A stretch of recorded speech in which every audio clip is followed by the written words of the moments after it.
Welcome back to PSC Tech Bytes. This is episode number 7 of the series of episodes about PnPjs. And today I want to talk with you about working with tenant properties, also known as storage entities.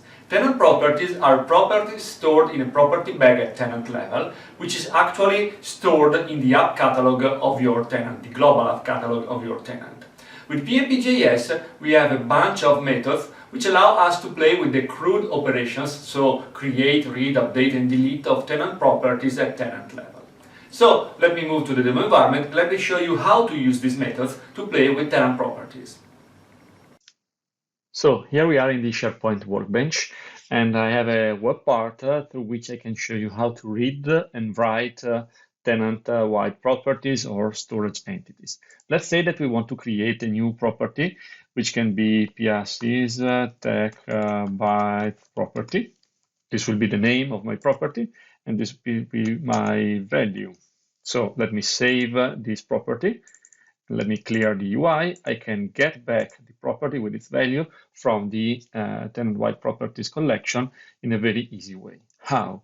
Well, here I have the render method of my React-based component that I'm using in my client-side web part, and I have the read and write storage entity method.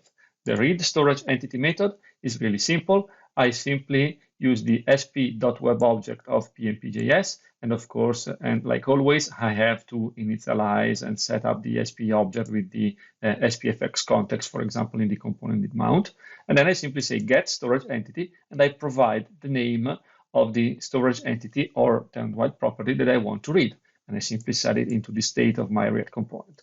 If I want to write, I get a web object targeting the app catalog URL of my tenant, and then I can say set storage entity on that web object, providing the name and the value of the property. So really simple, really straightforward. If you want to read it, you simply need to use the current web object and you use the get storage entity. If you want to write, you create a new web object targeting the app catalog URL, and you use the set storage entity method of that web object of the app catalog to store the property name and the property value. And that's it.